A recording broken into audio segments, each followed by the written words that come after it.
Assalamualaikum warahmatullahi wabarakatuh.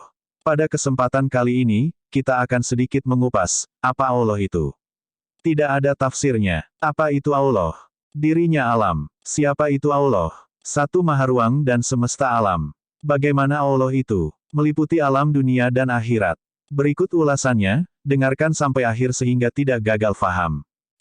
Yang dapat mengalahkan pengaruh ketuhanan dan kenabian, yaitu dengan kesadaran tinggi dalam pengenalan. Kalau kita musyahadah pada kosong, kita berada dalam kosong. Sadari kita benar-benar dalam kosong. Itulah yang tidak ada tafsirnya. Yang tidak ada tafsirnya itulah huruf H, maka kosonglah dia. Ini pribadi antara kita dengan Tuhan. Perasaannya perasaan itu ruh. Hendaklah kita rasakan sampai kepada yang diam itu, sama tengah hati. Inilah diistilahkan, ada di dalam diam. Tubuh yang diam inilah yang tajalli. Syahadat ada di dalam diam. Tubuh yang diam itulah yang tajalli. Syahadat ada di dalam diam. Ruh itu zat, rahasia Tuhan. Sedangkan zat dan sifat itu satu, maka ingatan dan perasaan itu mesti satu. Sahnya tafakur, ruh diam. Kosong itu nyawa hakiki atau nur. Muhammad itu nyawa majati, artinya yang ada di sama tengah hati. Musyahadah pada kosong, kita berada dalam kosong. Sadari kita berada dalam kosong.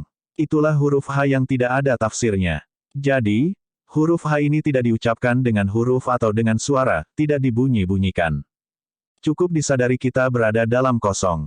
Tafakur tidak boleh lama-lama. Jika lama, jahat. Hanya satu saat saja. Untuk cepat berhasil, bawalah dengan mengaji Quran. Jangan ingat-ingat kosong dan sesuatu lagi. Apabila merenyamnya hilang, sampailah orang itu. Orang yang sempurna mengenal Allah itu, apa yang terlintas, terdengar, teringat, terpandang, dan lain-lain itu, semuanya bukan Allah. Jadi, penghabisan tafakur, siapa memandang putih dirinya, sampailah ilmunya. Yang dimaksud putih ini adalah tidak berwarna. Artinya bersih. Kalau sudah melihat tubuh ini, tampaklah sekalian alam. Baru dia tahu yang dikatakan, laisa kamitslihi syai'un, dan muhalafah itu. Inilah yang dikatakan, lem yarif, lem yakjuk. Apabila merasa, dapatlah kamu. Iman zauk itu bukan dengan baca-baca, melainkan dengan rasa. Yang dikehendaki makrifat di dalam tafakur, satu saja yang ada, la maujudun illallah. Kalau sudah makrifat, semuanya kembali kepada yang punya hak. Dunia ini firasat, induk akhirat. Maksudnya, selama di dunia berpikirlah bagaimana di akhirat nanti. Maharuang di akhir nanti pecah 8. Surga itu 8. Dan neraka itu untuk para kafirun. Tidak ada untuk Islam. Kalau tidak ada nahu dan tafsir, tidak akan jalan tasawuf dan filsafat. Karena pembukaannya untuk menjalankan faham. La, tiada, min, dari, hal, adakah, kaifa, bagaimana, ila, kepada, huwa, engkau. Nabi Muhammad itu manusia luar biasa, tetapi jangan salah paham. Beliau manusia dijadikan. Masukkan dirimu ke dalam dirimu, yakni masuk ke sama tengah hati pusat. Kalau dapat masuk, akan tampaklah akhirat. Caranya, khidmatkan diri kita. Kalau orang menyebut, ini belum kelu benar lidahnya. Masih, kaulah Allah. Kalau kelu lidahnya. Kalau jalan sendiri, rahasia Tuhan itulah tubuhnya. Kalau menguap, ini pertanda kelalaian pikiran, inilah urat nadinya hakiki. Kalau sudah berjalan sendiri, bersihlah orang itu. Inilah nyaman senyaman-nyamannya. Banyak orang mengetahui Tuhan, tetapi mengapa sedikit yang mau mengenal Tuhan? Yang dikatakan kosong itu nyata. Inilah diri Maha Suci. Diri Maha Suci itu terlindung oleh zat sifat. Zat itu kadim, tentulah sifatnya pun kadim. Zat itulah yang bernama Allah. Zat itu bercahaya. Cahaya zat itu dikatakan nur Allah atau lebih tepat lagi, nur zat Allah. Dari nur zat Allah inilah, jadi nur Muhammad. Tentu nur Allah itu nurnya Muhammad. Nur Muhammad, yang ada pada diri Muhammad Rasulullah itu nur Allah juga. Zat itu diri Allah. Maha suci dari segala sesuatu, subhanallah. Tidak ada sesuatu besertanya, berdiri sendiri, tidak memerlukan tempat, tidak pula mengambil tempat tidak bertempat. Zat yang mentajallian rahasia dirinya. Adapun rahasia dirinya itu berwujud nur. Nur, sewaktu ditajallikan, hidupnya dengan zat. Nur inilah kejadian yang awal. Nur itu bernyawakan zat. Maka dikatakan zat itu nyawanya nur. Yang disebut kosong itu nyata. Inilah diri Maha Suci. Diri Maha Suci ini terlindung oleh zat dan sifat. Zat itulah yang disebut Allah. Zat itu kadim dan sifat itu kadim juga. Zat itu bercahaya. Cahayanya bernama Nur. Nur zat itu perhimpunan, segala sifat, asma, dan afal atau sifat, asma, dan afal itu berhimpun pada zat. Kalau sudah paham, zat itu dirinya Muhammad Rasulullah. Dirinya Muhammad Rasulullah, zat itu diri kita juga. Kenallah kita diri rahasia Tuhan. Diri Muhammad Rasulullah itulah diri rahasia Tuhan. Sama tengah hati itu perhimpunan tubuh, hati, nyawa, rahasia. Semua itu berhimpun pada Ruh Kudus. Ini rahasia yang maha kuasa. Ini yang berkuasa pada diri manusia. Kalau kita tafakur dan semua berhimpun pada sama tengah hati, berkhidmatlah seluruh zahir batin. Lenyap pada sama tengah hati. Di sini kita akan mendapat pelajaran. Yang berkata-kata itu wafi siriana. Pelajaran yang kita dapat ini tanpa huruf, tanpa suara. Kita dapat paham dengan sendirinya. Yang bisa memperoleh ini ahli hakikat dan makrifat. Allah, dia awal dia akhir, tapi Allah tidak berawal dan tidak berakhir.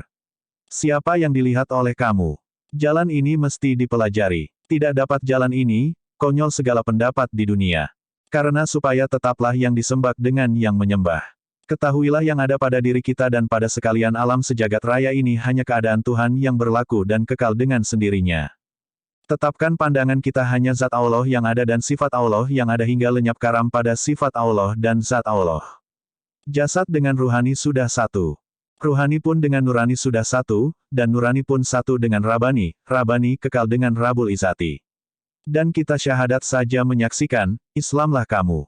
Hidup dalam Islam, mati dalam Islam, di akhirat pun dalam Islam. Itulah Islam. Islam ini selamat. Kosong di hadapan kamu menunjukkan adanya zat asam, dan zat asam menunjukkan adanya zat mutlak. Zat mutlak menunjukkan kosong maha ruang, zat semata-mata. Zat itu bukan Tuhan, melainkan sifat bagi Tuhan. Sedangkan Tuhan itu zatnya zat, Rabul Izzati, Tuhan sekalian zat. Setelah Rabul Izzati, bersyahadatlah kamu. Selesailah Islam kamu, sudah dipandang, dikenal, ditunjuk. Benarlah penyaksian kamu. Tauhid Kasyaf. Tauhid itu mengesahkan segala sesuatu kepada Allah Ta'ala. Maka dalam Tauhid, wajib kita paham dahulu tentang zat, sifat, asma, afbal Allah. Karena ilmu Tauhid itu terdiri atas Tauhidul Zat, Tauhidul Sifat, Tauhidul Asma, dan Tauhidul Afal. Apabila paham hal ini, akan berhasillah musyahadah kamu. Kalau berhasil jalan musyahadah kamu, akan ketemulah kamu pada dirimu sendiri kasyaf kolbi dan kasyaf syir. Ilmu kasyaf diisyaratkan dalam Quran Surah Al-Kahfi ayat 65-82, yaitu tentang pertemuan Nabi Khidir alaihissalam dan Nabi Musa alaihissalam. Di pengajian Tauhid Hakiki Pusaka Madinah, ilmu kasyaf ini diberi sebutan sesuai dengan pemberi ijazahnya, yaitu ilmu firasatan Nabi Khidir. Memang di luar sana banyak yang mengaku aku berguru dari Nabi Khidir, tetapi yang benar bertemu bisa membedakan dan bisa mendeteksi pengakuan palsu itu. Kasyaf dalam pengertian Tauhid Hakiki ialah terbukanya hijab atau pembatas antara seorang hamba dengan Tuhannya sehingga ia dipandangkan Allah perihal hakikat kenyataan di sekelilingnya. Selain dipandangkan, bahkan si ahlul kasyaf ini pun digerakkannya. Perhatikan sandaran dalil berikut.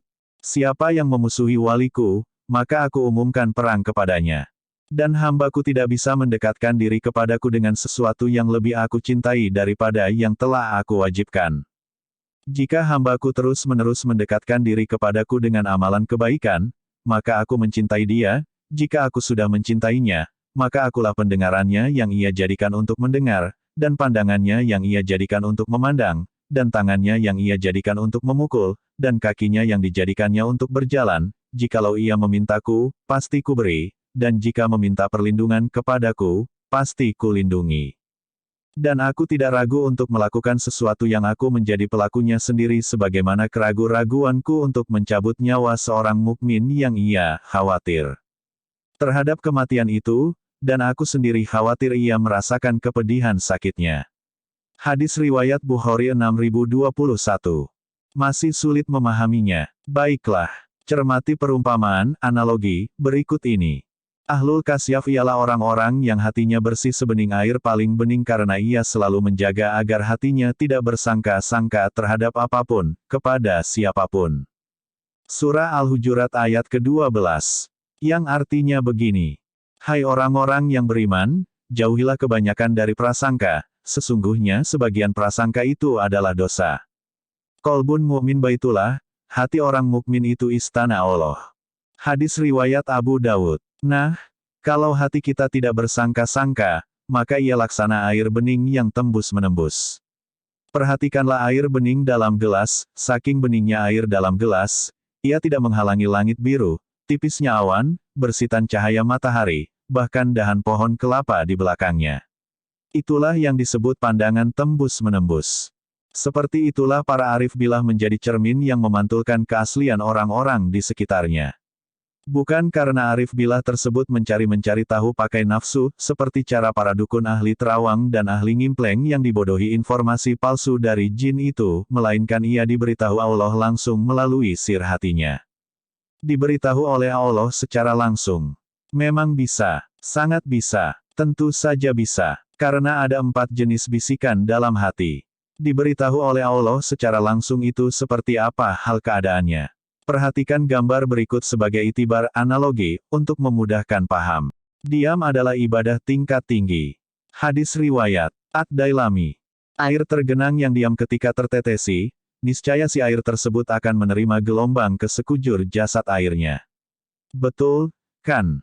Nah, kalau hati kamu tidak bersangka-sangka, artinya hati kamu diam seperti air tergenang yang diam tadi. Ketika Allah memberi petunjuknya, niscaya sekujur jiwa ragamu akan menerima informasi ilahiyah tersebut. Logis. Sangat logis. Adinul akli. Tanda tanya kita adalah bagaimana cara mempraktikannya dalam keseharian. Perhatikan ayat Al-Quran, yang artinya adalah pasang rukun kolbi salat di dalam dan di luar sholat. Karena yang disebut ulil albab itu orang-orang yang mengingat Allah dalam setiap keadaan, surat Al-Imran ayat ke-190-191. Yang artinya, sesungguhnya dalam penciptaan langit dan bumi, dan pergantian malam dan siang terdapat tanda-tanda kebesaran Allah bagi orang yang berakal. Yaitu, orang-orang yang mengingat Allah sambil berdiri, duduk, atau dalam keadaan berbaring, dan mereka memikirkan tentang penciptaan langit dan bumi, seraya berkata, "Ya Tuhan kami, tidaklah Engkau menciptakan semua ini sia-sia, Maha Suci Engkau, lindungilah kami dari azab neraka." Surat Al-Imran, 190-191. Rukun kolbi salat itu seperti apa ya?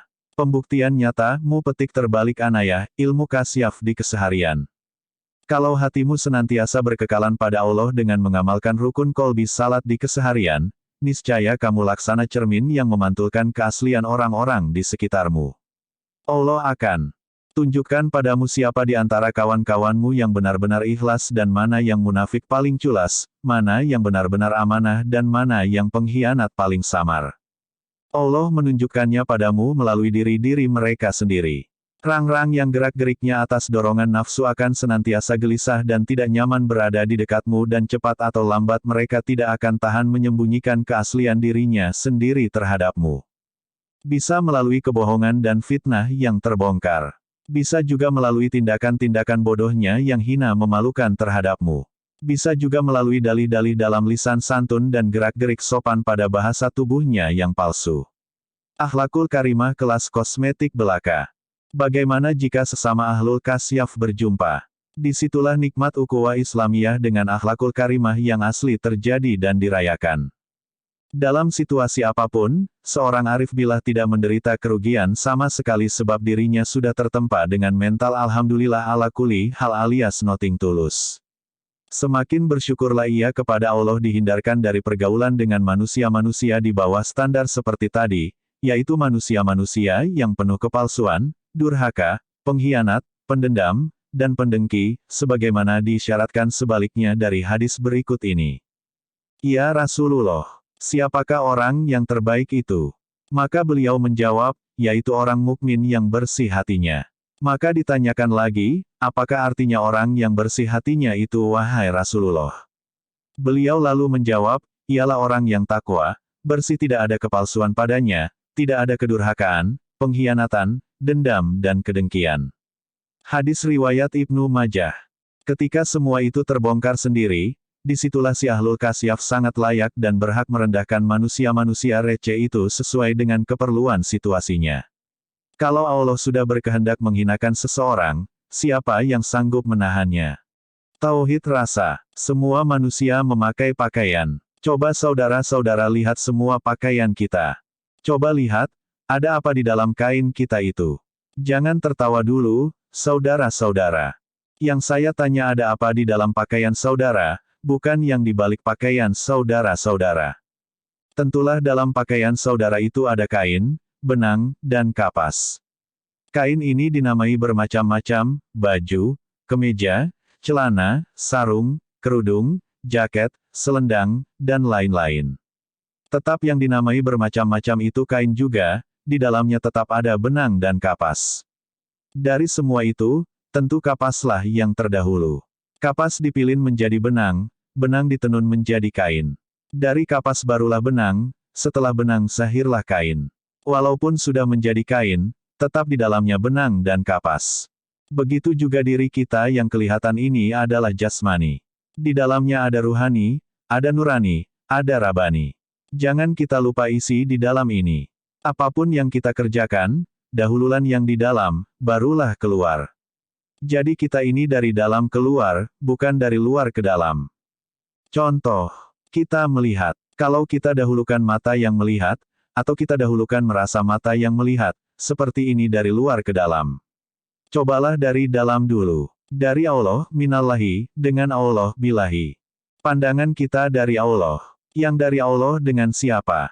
Dan yang dari Allah itu pada diri kita di mana letaknya? Tentulah dengan rahasianya. Rahasia itu rasa. Rasa itu rahasia. Dan rahasia itu zat. Zat itulah diri Rasulullah. Maka hubungkanlah rasa itu ke Rasulullah. Kalau rasa itu sudah birasuli, tentu rasa Rasul saja yang ada, tentu rasa Rasul saja yang berlaku.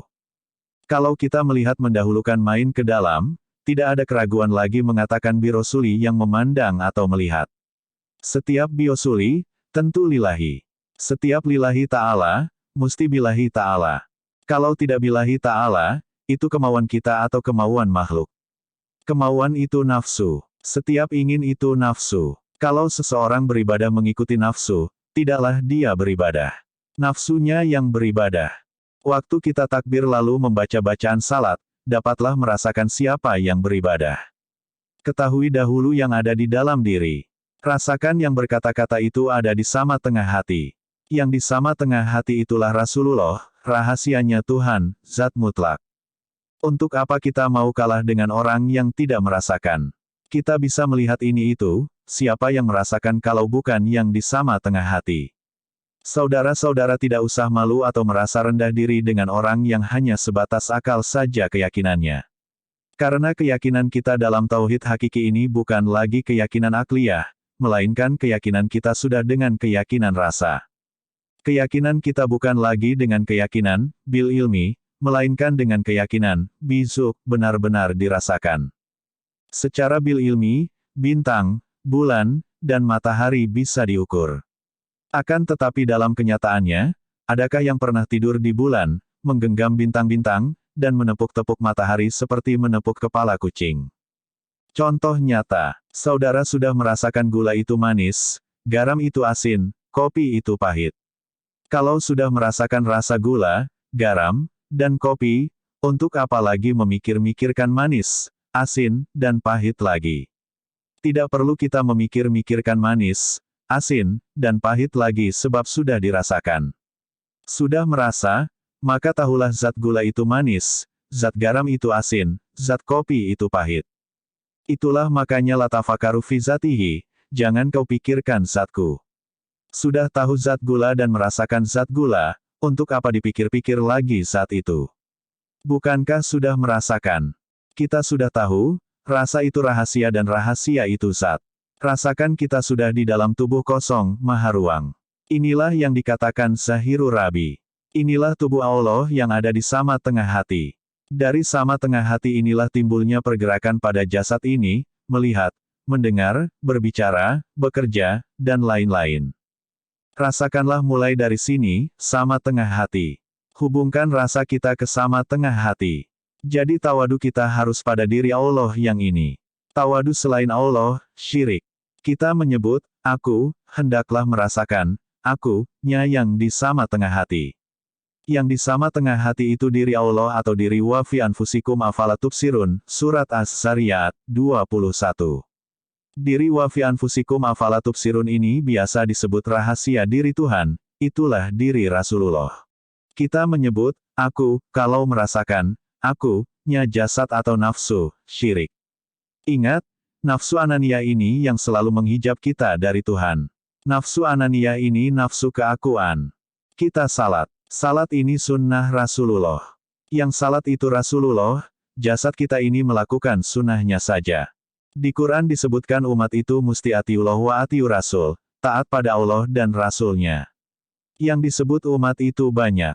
Mata itu umat, mulut itu umat, tangan itu umat, kaki itu umat, seluruhnya itu umat. Setiap umat yang taat hanya mengikut pada Allah dan Rasulullah yang di sama tengah hati. Itulah salat. Yang salat itu Rasulullah, kita ini melakukan sunnahnya saja. Setiap li rasuli, musti bi rasuli. Setiap lillahi, musti bilahi. Dahulukan yang di dalam. Kalau dari luar ke dalam terus, akhirnya jadi keranjang sampah duniawi, diri kita ini.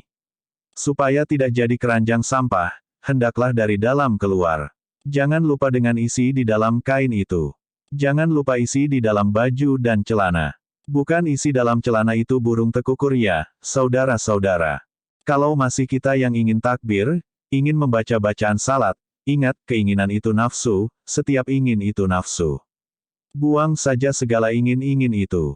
Ganti dengan rasa. Rasakan saja Rasulullah salat. Tidak ada syiriknya dan tidak ada mustahilnya. Tidak ada syiriknya sebab yang mengajarkan umat supaya tidak syirik itu Rasulullah. Rasakan yang di sama tengah hati itulah Rasulullah. Yang esa dengan Tuhan itu hanya Rasulullah. Yang perlu kita ketahui adalah Allah dan Rasul. Yang diakui pun Allah dan Rasul. Pergunakan iman zukiyah ini, yakni iman rasa. Jangan jadi manusia yang bicara, Allah. Allah, tapi dengan tidak merasakan Allah. Kalau merasakan Allah, mustahil tidak dipelihara Allah. Kalau dipelihara Allah, tentu tidak celaka. Banyak orang, banyak ulama, banyak kiai, banyak habib, banyak hasrat, banyak syarif-syarifat, banyak ustadz-ustazah bicara, Allah, tapi tidak merasakan Allah. Untuk apa takut dan minder pada orang-orang yang hanya pandai bil ilmi sambil tidak bizuk, tidak merasakan Allah. Dengarkan arti dari ayat Al-Quran berikut. Sesungguhnya yang sebenar-benar orang mukmin ialah orang-orang yang beriman kepada Allah dan Rasul-Nya, dan apabila mereka berada bersama-sama Rasulullah dalam sesuatu urusan yang memerlukan pertemuan, mereka tidak meninggalkan Rasulullah sebelum meminta izin kepadanya. Sesungguhnya orang-orang yang meminta izin kepadamu, Muhammad, mereka itulah orang-orang yang beriman kepada Allah dan Rasul-Nya, maka apabila mereka meminta izin kepadamu karena sesuatu keperluan, berilah izin kepada siapa yang kamu kehendaki di antara mereka, dan mohonkanlah ampunan untuk mereka kepada Allah. Sesungguhnya Allah Maha Pengampun lagi Maha Penyayang, Surat An-Nur, ayat 62.